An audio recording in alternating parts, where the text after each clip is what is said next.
کھاتے ہیں یہ پیتے ہیں اس طرح ہم پیتے ہیں، یہ ہمارے ساتھ کھاتے بھی ہیں ہمارے ساتھ پیتے بھی ہیں، ہمارے جیسے ہی ہیں، تو یہ کس طرح نبی ہونے کا دعویٰ کر رہے ہیں؟ اور پھر اس سے آگے بڑھے اور گفتگو کی اور اہانت کی کوشش کی. وَلَئِنْ أَطَعْتُمْ بَشَرًا مِثْلَكُمْ إِنَّكُمْ إِذًا لَخَاسِرُونَ، اگر تم نے ہم جیسے اپنے جیسے بشر کی اطاعت کر لی تو تم تو خسارے میں جاؤ گے. گویا جو انبیاء کے متبعین تھے، پیروکار تھے، ان پر بھی یہ اعتراض کیا کہ تم نے ایک انسان کی اطاعت شروع کر دی ہے تو ایک انسان کی اطاعت کرنے والے تو خسارے میں ہوتے ہیں. اس کے بعد اللہ تعالیٰ فرماتا ہے انہوں نے پیغمبر کی تعلیمات پر اعتراض کیا. پہلے پیغمبر پر اعتراض، پھر پیغمبر کے پیروکار جو تھے ان پر اعتراض، اور اب پیغمبر کی تعلیمات پر اعتراض. وہ اعتراض یہ کہ اَإِذَا مِتُّمْ وَكُنْتُمْ تُرَابًا وَعِظَامًا أَنَّكُمْ مُخْرَجُونَ، کہ جب مر جائیں گے، ہڈیاں ہماری بکھر جائیں گی، مٹی مٹی ہو جائیں گے، تو یہ کہتے ہیں کہ پھر تمہیں زندہ کیا جائے گا. ہائے ہاتھ لما توعدون ان ہی الا حیاتنا الدنیا نموت ونحیا وما نحن بمبعوثین. بس یہی زندگی ہے دنیا کی، اس کے علاوہ کوئی زندگی نہیں ہے. بس یہی دنیا ہے، اس کے علاوہ کوئی آگے کائنات نہیں ہے. بس یہی کائنات ہے، آگے کوئی جہان نہیں ہے. گویا جب انسان اپنے اندر سے غرور، اپنے اندر سے سرکشی، بغاوت اور دنیاوی مفادات اور اس کا طمع اور لالچ کے جذبات نہیں نکالتا، اس وقت تک اس کی ہدایت نہیں نصیب ہو سکتی. رب العالمین نے اس سورہ مؤمنون میں اسی طریقے سے تکبر کی مذمت فرمائی کہ تکبر سے اپنے آپ کو خالی کرو، اپنے ذہن میں عاجزی پیدا کرو اگر رب سے ہدایت لینا چاہتے ہو اور پیغمبروں کے ساتھ بیٹھ کے کچھ حاصل کرنا چاہتے ہو. اور حضرت موسیٰ اور حضرت ہارون کے بارے میں انہوں نے کہا کہ فَقَالُوا أَنُؤْمِنُ لِبَشَرَيْنِ مِثْلِنَا، کہ کیا تم ایمان لاتے ہو ان دو، یعنی یہ بات کفار نے بڑے تکرار سے کی کہ نبی یہ نہیں ہو سکتے کہ یہ ہم جیسے ہیں، ہم جیسے بشر ہیں. رب العالمین نے اس نظریے کو بڑے مضبوط دلائل کے ساتھ اس کو توڑا کہ بشر ہی نبی ہوتے ہیں، انسان ہی انسانوں کے لیے ہادی ہوتے ہیں، انسان ہی انسانوں کے لیے معلم ہوتے ہیں، انسان ہی انسانوں کو سمجھانے والے ہوتے ہیں. یہ تم نے کیا سوچ لیا ہے کہ انسان جو ہے وہ نبی نہیں ہو سکتا، بشر جو ہے وہ رسول نہیں ہو سکتا؟ یہ سوچ ختم کر دو.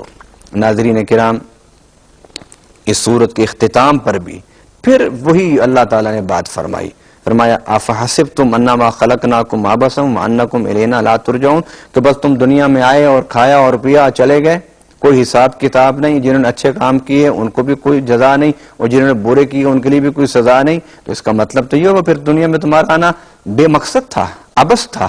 ہرگز ایسا نہیں ہے.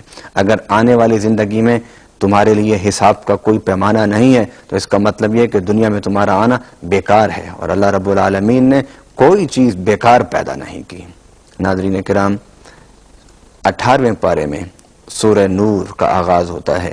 سورۃ انزلناہا وفرضناہا وانزلنا فیہا آیات بینات لعلکم تذکرون.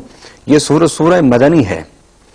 اس کے آغاز میں ہی رب العالمین نے اسلامی حدود میں سے جو حد زنا ہے اس کو بیان فرمایا ہے کہ الزانیۃ والزانی فاجلدوا کل واحد منہما 100 جلدہ، کہ جو زانی مرد ہو اور زانی عورت ہو انہیں 100 درے لگائے جائیں. اور میں یہ سمجھتا ہوں کہ اللہ رب العالمین نے یہ جو حدود بیان فرمائے یہ در حقیقت خواتین کی عزت و عصمت کی حفاظت کے لیے ہیں.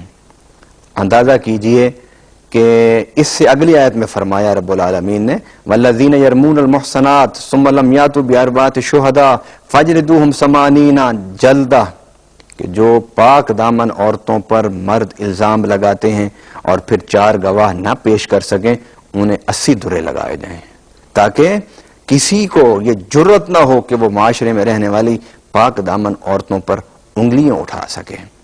کیونکہ اسلام مظلوم طبقوں کے ساتھ ہے، اور جب نزول قرآن ہو رہا تھا تو عورت ایک مظلوم طبقوں میں شمار ہوتی تھی. اس لیے رب العالمین نے اس مظلوم طبقے کی عزت، عظمت، شان، اس کی حفاظت کے لیے یہ قانون بنا دیا کہ اگر کوئی کسی بھی عورت پر جو پاک دامن ہو الزام لگائے اور پھر گواہ 4 نہ ثابت کر سکے تو اس کو 80 دورے. ناظرین کرام، ایک اور اہم بات جو اس صورت میں رب العالمین نے بیان فرمائی ہے وہ یہ کہ ان الذین یحبون ان تشیع الفاحشۃ فی الذین آمنوا لہم عذاب علیم فی الدنیا والآخرہ، کہ گناہ تو گناہ ہی ہے، اس کی تو سزا ہے، مگر رب العالمین کے نزدیک گناہ کی اشاعت جو ہے وہ بھی گناہ سے کم نہیں ہے۔ فرمایا اللہ تعالیٰ جو ہے ان الذین یحبون، کہ وہ لوگ جو پسند کرتے ہیں کہ معاشرے میں ایمان والوں میں بری باتوں کو پھیلائیں، ان کے لیے بھی دردناک عذاب ہے اس دنیا کی زندگی میں اور آخرت کی زندگی میں، کیونکہ گناہوں کے تذکرے سے بھی گناہوں کا راستہ پیدا ہوتا ہے۔ اس لیے رب العالمین نے ان تذکروں کو ختم کرنے کے لیے یہ واضح ارشاد فرمایا کہ رب العالمین کو گناہ تو گناہ ہے، گناہ کے تذکرے انسانی سوسائٹی میں یہ بھی اللہ کو پسند نہیں ہے۔ اور رب العالمین نے پھر فرمایا ان الذین یرمون المحصنات الغافلات المؤمنات، کہ جو لوگ الزام لگاتے ہیں پاک دامن عورتوں پر کہ جو غافل ہیں، گھروں میں رہتی ہیں اور مومن ہیں، ان پر الزام لگانے والے لوگ جو ہیں ان پر لعنت ہو دنیا میں اور آخرت میں۔ مجھے بتائیے کہ اسلام سے بڑھ کر کون سا دین ہے جو عورت کو اور اس کی عزت کو محفوظ کرنے کے لیے اس قدر گفتگو کرتا ہو۔ ناظرین کرام، اسی صورت میں رب العالمین نے قل للمؤمنین یغضوا من ابصارہم ویحفظوا فروجہم ذلک ازکی لہم، اور قل للمؤمنات یغضضن من ابصارہن، کہ مومن مردوں سے کہو کہ اپنی نظروں کو پست رکھیں، اپنی شرمگاہوں کی حفاظت کریں۔ اسی طرح مومن عورتوں سے کہو کہ اپنی نظروں کو پست رکھیں۔